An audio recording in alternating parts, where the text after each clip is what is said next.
Pak Anies sebagai gubernur, dia sebenarnya udah beres semua, dia bisa perintah aja wali kota, camat. Ya. Tetap jalan. Bisa, karena dia punya pasukan, punya massa, dia punya bisa aja pakai kekuatan. Iya, bisa. Tapi dilakukan nggak, Pak? Dia sedikit mengabaikan kekuatan itu, dia menggunakan kekuatan ketulusan hati, keluarga, humani. Berarti Pak Anies ini sebenarnya lebih NKRI, lebih Pancasila. Hanya saja beliau karena memang orangnya tidak mau publikasi, makanya harus kita tanya ke sumber-sumber yang pernah mengikuti. Dia tidak mengatakan aku Indonesia, aku Pancasila, tapi dia melakukan itu. Secara manusia saya khawatir, jangan-jangan nggak berhasil lagi. Tetapi luar biasa. Itulah kehebatan Pak Anies saya kira, bahwa dia sangat humanis dan dia punya kekuatan, dia tulus. Dan waktu kita lakukan itu non-expose. Non-expose. Nah, makanya banyak orang tidak terpublikasi karena dia bilang saya datang untuk melayani, untuk bekerja, bukan untuk dipublikasi. Tapi itu yang saya bilang ke teman-teman, Pak Anies kalau dia mau menolong orang, kadang-kala dia sudah lupa kalau dia gubernur. Yang penting dia tolong dulu, tercapai dulu.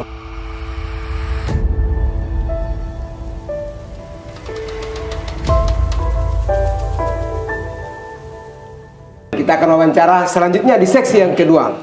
Lanjut Pak, ya tadi Bapak sempat mengatakan bahwa marbot bantuan yang kemarin-kemarin atau marbot dan operasional gereja itu semacam bagaimana tuh Bapak Pendeta?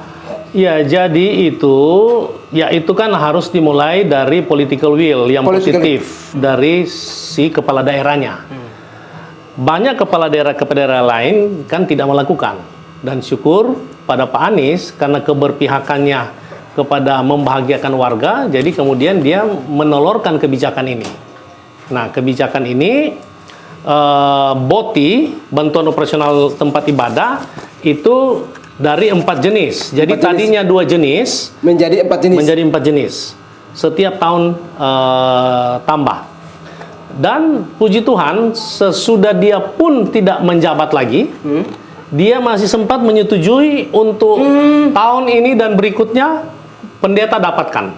Jadi artinya sebelum ia masa jabatannya selesai, dia tetap menyetujui. Iya, dia menyetujui. Tadi kan hanya 3, sekarang sudah 4. 4, artinya hatinya Pak Anies kepada kesetaraan seluruh umat beragama itu sangat tinggi ya Pak? Sangat tinggi. Berarti toleransi, intoleransi itu terbantahkan oleh Bapak Pendeta sendiri? Sangat terbantahkan itu. Ini Bapak Pendeta, selain itu, ya tadi saya bilang ya, resmikan gereja tuh. Di umat Kristen, pakai stola itu kan tidak semua orang berani. Saya sendiri, seumur hidup ketika saya melayani, baru dikasih. Kalau tidak bisa. Pak Anies banyak yang mengatakan bahwa isu agama ketika 2017, tetapi ketika ia menjabat, ia berani berdiri di altar gereja, meresmikan, menggunakan stola gereja. Apakah saat itu sesamanya dia tidak protes bahwa kenapa Pak Anies masuk di gereja gitu? Ya, jadi begini, kebetulan saya yang menemani beliau pada saat itu, jadi saya tahu persis. Jadi dia datang untuk meresmikan suatu gereja. Yang sebelumnya dia sudah bantu gereja itu, kemudian tapi bantuannya sifatnya insidental, kemudian dia meresmikan. Nah, waktu dia meresmikan itu hadir hamba-hamba Tuhan, dan yang diberikan itu bukan stola, itu sebenarnya adalah selendang biasa. Cuman memang modelnya aja seperti stola, tetapi itu selendang. Kenapa saya bilang bukan stola? Karena memang niat kita memberi bukan memberi stola kepada dia. Karena kami juga tahu, kami kan pendeta-pendeta. Kami tahu bahwa memberi stola itu tidak serta-merta, tidak semudah itu memberi stola. Kami memberikan waktu itu diwakili oleh salah satu pendeta senior, memberikan selendang yang bertuliskan terima kasih Pak Anies. Terima kasih Pak Anies. Iya, itu saja. Kalau stola kan ada lambang gerejanya, ada lambang salib atau ada ornamennya, kemudian ada lambang sinodenya, itu sama sekali tidak ada.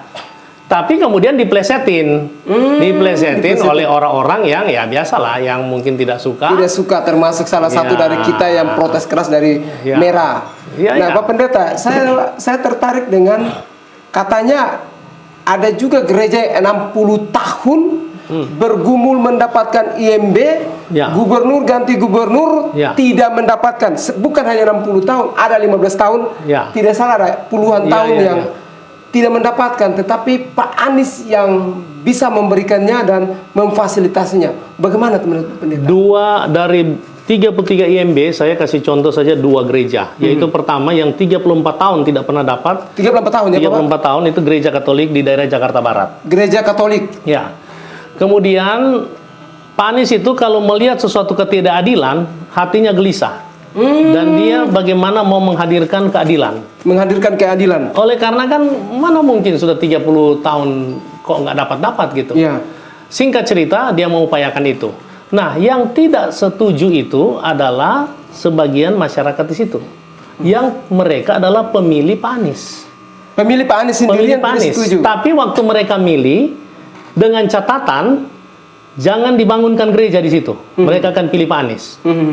Nah, ketika tidak terbangun gereja, Pak Anies datangin mereka. Jadi saat meskipun mereka pilih Pak Anies, tapi mereka tidak setuju kalau gereja dibangun. Iya, dibangun. Namun Pak Anies tetap datang. Namun Pak Anies tetap datang untuk kemudian Pak Anies bikin dialog dan Pak Anies sampaikan nggak boleh begitu. Bagaimana kalau kita juga tidak disetujui untuk membangun masjid? Ini kan mereka perlu dilayani sesama. Hati saya terharu karena tidak semua gubernur mau melakukan hal itu, Bapak. Kalau Pak Anies cuma mau orientasi suara, dia bisa saja tidak meneruskan itu. Betul. 34 tahun. Karena yang melarang itu orang yang pemilih dia. Ya. Tapi dia lebih mengedepankan rasa bahagia warganya dan rasa keadilan. Wow, menarik nih. Jadi kemudian dia melakukan dialog dengan masyarakat situ dan puji Tuhan akhirnya mereka sadar dan mereka sampai pada satu kebersamaan. Mereka bersedia memberikannya. Bersedia untuk tidak keberatan lagi. Wow, keren Gereja ya. itu dibangun. Dari tidak suka menjadi suka dan setuju apa yang diberikan oleh Pak Anies Baswedan, yang difasilitasi oleh Pak Anies. Dan itulah kekuatan narasi dari Pak Anies. Sebab ada orang bilang Pak Anies cuma bisa ngomong. Justru karena dia bisa ngomong dengan satu motif yang baik untuk kebersamaan, maka terjadi penyadaran. Menurut Bapak, ketika ada penolakan begitu, pasti Bapak terganggu ya? Iya. Gimana menurut Bapak kok Pak Anies bisa ya merayu orang yang tidak suka menjadi suka dan bisa menyetujui apa yang Pak Anies inginkan dan harapan dari non-muslim untuk berdirinya gereja?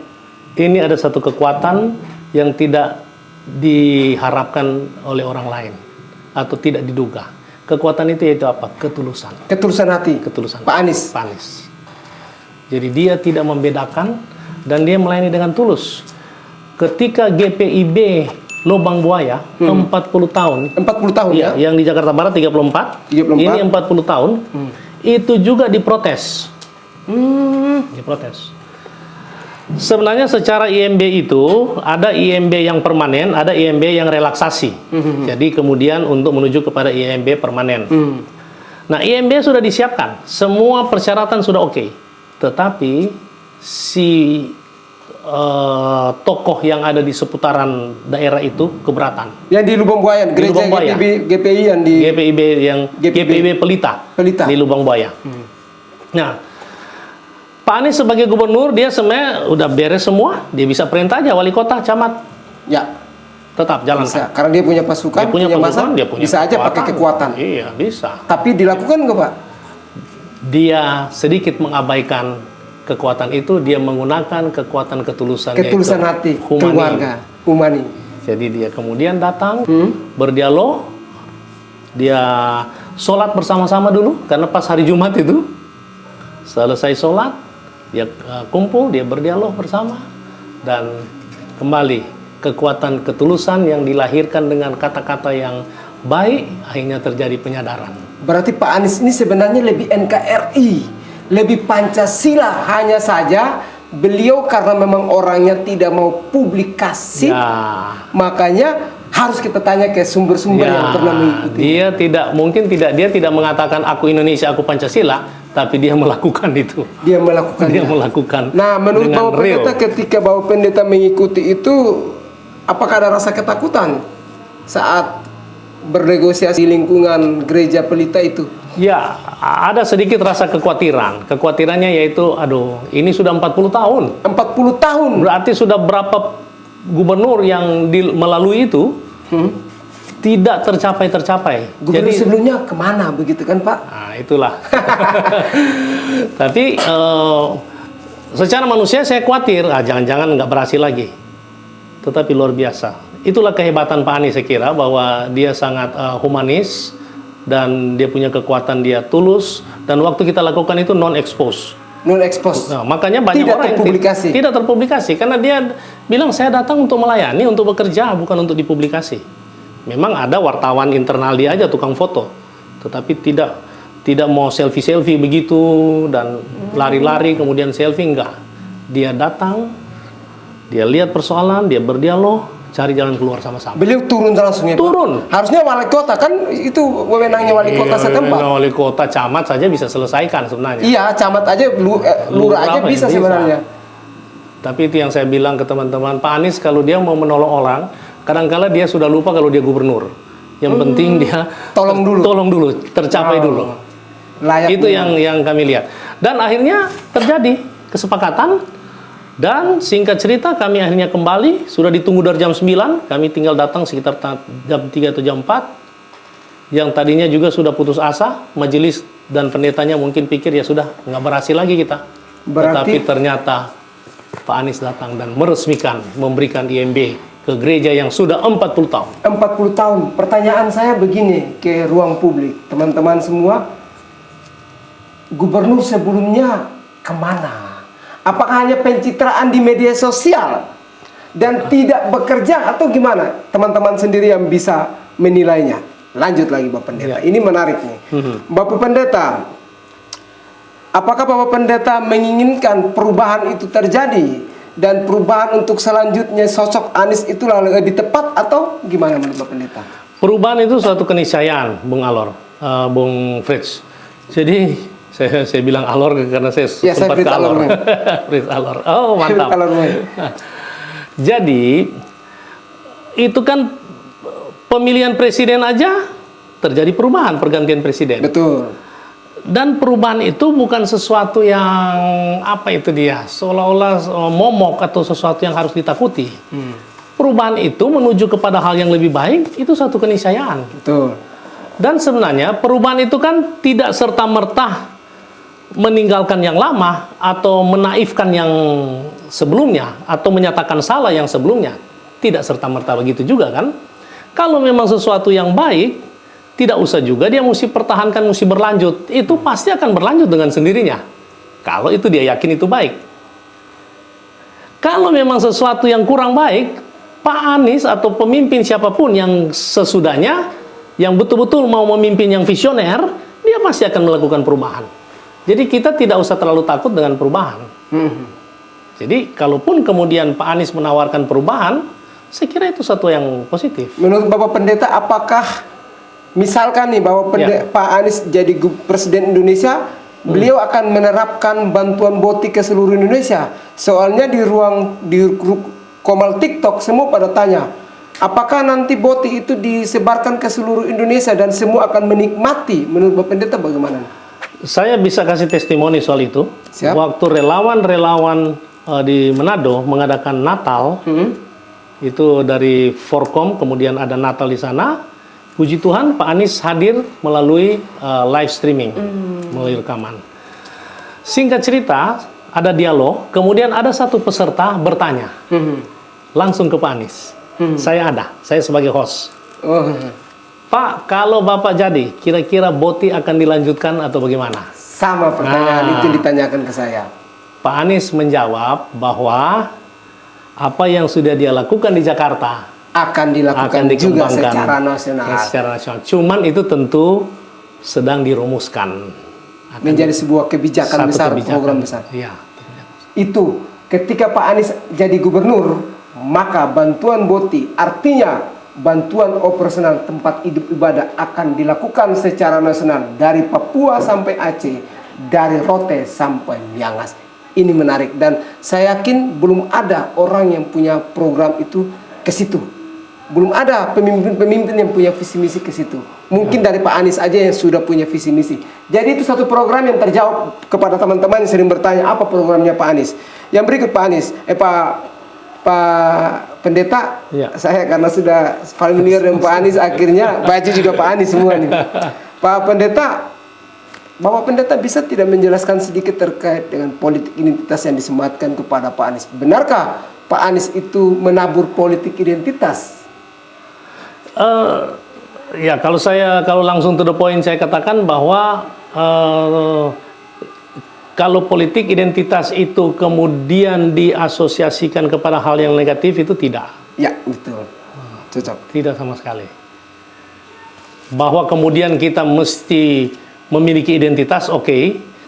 Bagaimana respon gereja-gereja terhadap Pak Anies Baswedan ketika ia menjabat gubernur dan diusung oleh ketiga partai yang hari ini sudah mendeklarasikan bahwa dukung Pak Anies, yang satu adalah Partai Nasdem, PKS, Demokrat, dan Partai Umat ya, tapi Partai Umat tidak di DPR, jadi yang tiga saja. Bagaimana respon para pendeta yang setahu Bapak seperti apa? Ya, memang kalau saya serta-merta mewakili gereja, saya kira saya belum pas ya. Tidak mewakili. Iya, tidak mewakili apa yang saya mau sampaikan kalau mewakili gereja.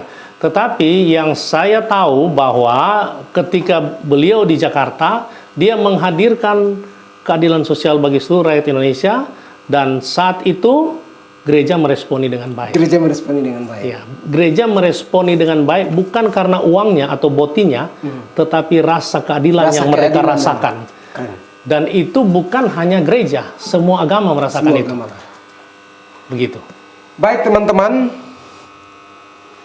kita sudah tidak bisa lagi mensematkan politik identitas atau intoleransi kepada Pak Anies Baswedan. Mengapa?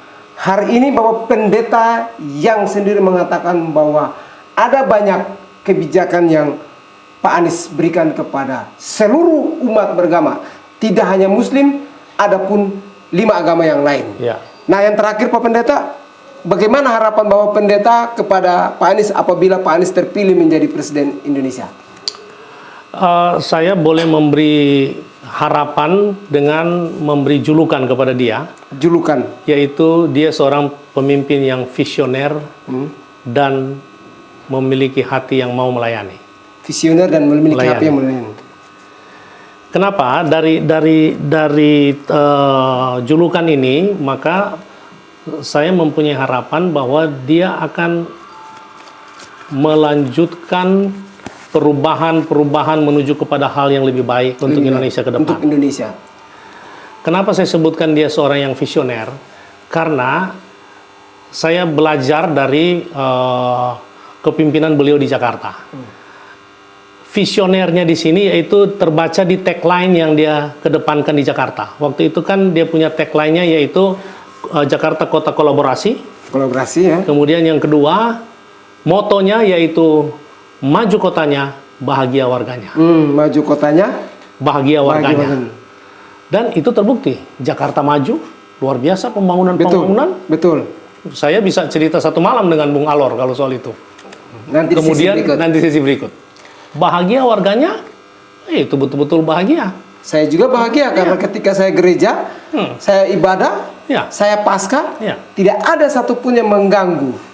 Jalannya saya kemana tengah malam pun pulang juga aman damai. Dan hak-hak sipil, hak-hak dasar warga Jakarta itu terpenuhi. Misalnya ada kampung, pembaruan kampung dan lain sebagainya, itu masalah air, listrik terpenuhi. Perumahan-perumahan yang tadinya kumuhnya dibuang tapi kampungnya dibangun. Artinya kita membutuhkan sosok pemimpin seperti itu yang mengutamakan yang namanya Pancasila, NKRI dan keadilan sosial bagi seluruh rakyat Indonesia. Jadi, sepertinya ada di Pak Anies Baswedan. Dan dia visioner karena dia sudah tahu apa yang akan dia lakukan. Visioner kan itu artinya orang yang mampu melihat the finished building. The finished building, pembangunan selanjutnya. Dia sudah lihat itu dan dia lakukan langkah-langkah menuju ke situ. Cocok. Kalau Jakarta bahagia warganya, maju kotanya, itulah finish building dari apa yang dia lakukan dan dia upayakan dan sampai. Kalau di ilmu teknik namanya development pembangunan. Sustainable development. Kalau di Indonesia visi dia visioner, yaitu dia ingin menghadirkan keadilan sosial bagi seluruh rakyat Indonesia. Maka tanpa terkecuali tanpa terkecuali golongan dan sebagainya. Saya yakin langkah-langkah yang akan dia lakukan semua berorientasi ke situ. Dan itulah seorang pemimpin yang visioner. Baik, kita sudah berapa menit? Sudah beberapa menit kita berdiskusi panjang lebar menggali tentang isu intoleransi dan politik identitas yang disematkan ke Pak Anies, bahwa hari ini kita mendengarkan secara langsung bahwa Bapak Pendeta Stepar Supit mengatakan dan membantahkan bahwa pernyataan tentang intoleransi itu tidak benar. Sekali lagi, tidak benar. Saya simpulkan ada beberapa poin yang menurut saya perlu kita bagikan kepada publik. Yang pertama, Pak Anies Baswedan adalah visioner. Yes. Pak Anies Baswedan adalah humanis. Dan Pak Anies Baswedan melayani dengan tulus. Melayani dengan tulus. Dan juga Pak Anies Baswedan selalu menghadirkan keadilan bagi seluruh rakyat Indonesia tanpa terkecuali, tanpa melihat dari status sosial seseorang, tanpa melihat dari golongan seseorang. Silakan Pak, bisa closing statementnya. Ya, Bung Frits, terima kasih untuk waktu ini. Marilah kita mendoakan bersama-sama. Kita berterima kasih kepada pemimpin-pemimpin sebelumnya, presiden-presiden sebelumnya. Namun untuk kelanjutan bangsa ini kita butuh right man on the right time. Dan sekarang ini melihat dari rekam jejak Pak Anies, seorang visioner, seorang intelektual, seorang yang religius, seorang yang punya gagasan, maka saya kira jika Tuhan berkenan dan rakyat memilih, kita doakan supaya Pak Anies bisa memimpin bangsa ini ke depan. Dan saya yakin tidak akan apa yang dilabelkan yang lalu itu sama sekali tidak akan terjadi. Tidak akan terjadi. Indonesia akan lebih bahagia ke depan. Indonesia akan lebih bahagia ke depan apabila Pak Anies Baswedan itu menjadi presiden Indonesia. Dan apabila ia menjadi presiden, ia akan melanjutkan apa yang Pak Jokowi itu cita-citakan.